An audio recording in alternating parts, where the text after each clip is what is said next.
तो बात है 11 अप्रैल 1955 की, जब एयर इंडिया का चार्टर विमान कश्मीर प्रिंसेस हांगकांग के हवाई अड्डे काइट टॉक से टेक ऑफ करता है। इस विमान में कैप्टन के अलावा 7 क्रू मेंबर और 11 यात्री सवार थे। यह विमान हांगकांग से इंडोनेशिया की राजधानी जकार्ता जा रहा है। सब कुछ नॉर्मल चल रहा था, तभी अचानक प्लेन में आग लगने का सिग्नल ऑन हो गया। किसी को कुछ समझ में नहीं आ रहा था कि आखिर हो क्या रहा है। जहाज के पूरे कैबिन में धुआं भरने लगा और जहाज धीरे धीरे नीचे की तरफ गिरने लगा। इस वक्त जहाज साउथ चाइना सी के ऊपर मौजूद था और आखिरकार इन लोगों के साथ क्या हादसा हुआ, आइए जानते हैं आज की इस वीडियो। दोस्तों, बात 1955 की, जब जवाहरलाल नेहरू की पहल पर इंडोनेशिया के शहर बांडुंग में एफ्रो एशियाई सम्मेलन का आयोजन किया जाना था। इस सम्मेलन में चीन के प्रधानमंत्री चू एन लाई भी भाग लेने वाले थे। उन्हें इंडोनेशिया के शहर बांडुंग जाना था। चीन की सरकार ने प्रधानमंत्री को इंडोनेशिया ले जाने के लिए एयर इंडिया का चार्टर विमान कश्मीर प्रिंसेस को चार्ट किया था। एयर इंडिया का विमान कश्मीर प्रिंसेस करीब दोपहर 12:15 बजे बैंकॉक से हांगकांग के काइट टॉक हवाई अड्डे पर पहुंचा।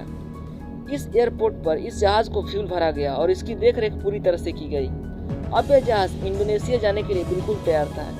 इस प्लेन में चीन के प्रधानमंत्री चू एन लाई भी सफर करने वाले थे। धीरे धीरे सभी क्रू मेंबर्स एंड पैसेंजर इस प्लेन में बैठने लगे।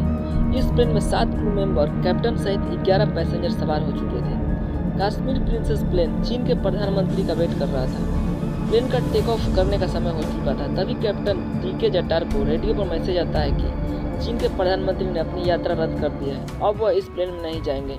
कैप्टन से कहा गया कि अब वह उड़ान भर सकता है। प्लेन 19 लोगों को लेकर ठीक 1:26 पर टेक ऑफ कर लिया। कैप्टन जिस प्लेन को उड़ा रहे थे वह लॉकहीड कंपनी L749 कॉन्स्टलेशन विमान था।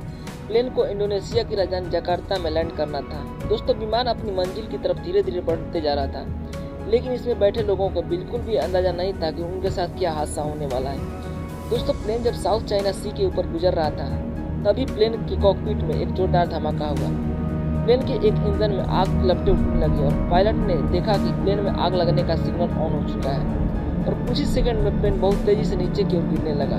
सभी पैसेंजर चीख-पुकार मच गई और इस समय विमान करीब 18,000 फीट की ऊंचाई पर उड़ रहा था। पायलट ने तुरंत डिस्ट्रेस सिग्नल भेजकर बताया कि अभी वह साउथ चाइना सी के ऊपर नाथुना द्वीप के ऊपर गुजर रहा है। प्लेन के पास अब इतना समय नहीं था कि वह पास के किसी भी एयरपोर्ट पर लैंड कर सके, इसीलिए कैप्टन के पास प्लेन को समुद्र में लैंड कराने के अलावा दूसरा कोई रास्ता नहीं था। धीरे धीरे प्लेन बीच समुद्र में जा गिरा और प्लेन क्रैश हो गया। इस प्लेन क्रैश में करीब 16 लोग मारे गए, लेकिन कुदरत की करिश्मा की वजह से इसमें 3 लोग अभी भी जिंदा बचे हुए थे। जिंदगी और मौत के बीच जंग लड़ रहे थे। जिस जगह प्लेन क्रैश हुआ था वहाँ दूर दूर तक कोई जमीन दिखाई नहीं दे रहा था। क्रू मेंबर का एक व्यक्ति जिसका नाम कर्णिक था और साथ ही 2 और व्यक्ति बीच ओशियन में तैरते रहे। इनको यह बिल्कुल भी अंदाजा हो चुका था कि अब वह जिंदा नहीं बचने वाले। मौत उनके सामने दिख रही थी, क्योंकि दूर दूर तक कोई जमीन का नामो निशान नहीं था। चारों तरफ पानी ही पानी था। ऐसे में बिना किसी सहारे के तैरते रहना किसी मौत के कम नहीं। उन तीनों को बीच समुद्र में तैरते हुए करीब 9 घंटे बीत चुके थे। अब वह जिंदगी की जंग हारने वाले थे। वह हिम्मत बिल्कुल हार चुके थे, क्योंकि 9 घंटे से तैरते हुए वह थक चुके थे। तभी उन्हें धुंधला सा एक आइलैंड दिखाई देता है और उसे आइलैंड देखकर उनकी जान में जान आ जाती है। दोस्तों, वह आइलैंड के करीब 1 किलोमीटर दूर ही थे, तभी मछुआरों की नज़र उन पर पड़ जाती है।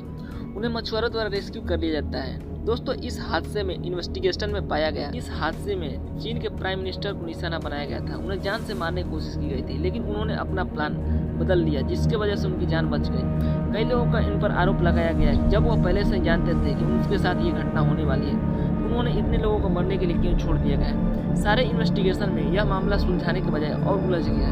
मैं आशा करता हूँ आपको ये वीडियो जरूर पसंद आई होगी। ऐसे ही मजेदार वीडियो के लिए हमारे चैनल को सब्सक्राइब जरूर कर लें। हम मिलते हैं इसके नेक्स्ट वीडियो में, तब तक के लिए गुड बाय।